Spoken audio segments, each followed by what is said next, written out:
All right, good evening, everyone. Is the state ready to proceed? Yes, Your Honor. Is the defendant ready to proceed? Yes, Your Honor. Sorry, it took me a little bit longer than anticipated, but there was a lot of information to consider. Let me just start by saying that as multiple people have observed, this is a particularly difficult case because there's really nothing that the court can do that's capable of fixing the harm that has been caused to the victims in this case. So that being said, I've got to start with the law. I'm bound by the law, and the law gives me a guideline for how to analyze an appropriate sentence in this case. So I want to start with the Camacho case.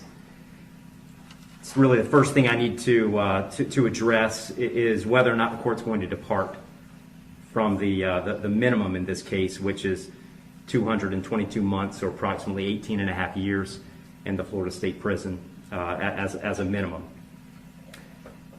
The Camacho case, as Mr. Fitzgibbons pointed out and argued, lays out really a three-factor test.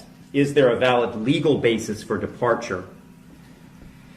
Is there competent substantial evidence that the facts support an application?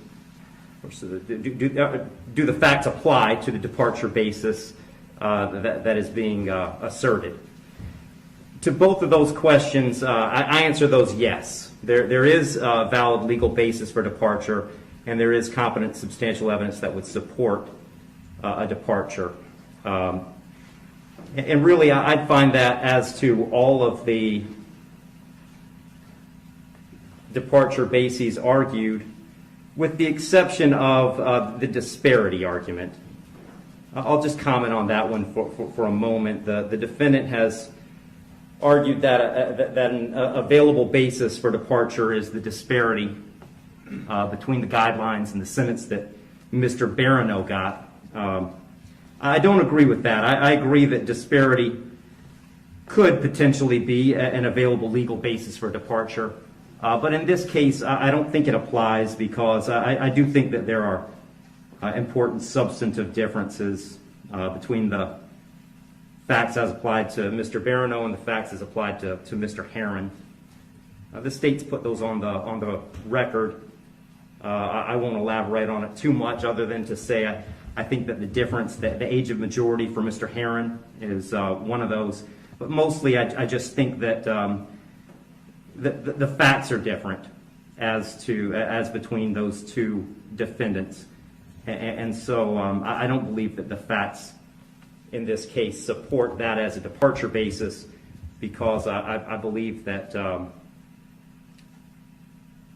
a disparity in sentence between Mr. Barano and Mr. Heron is appropriate in this case.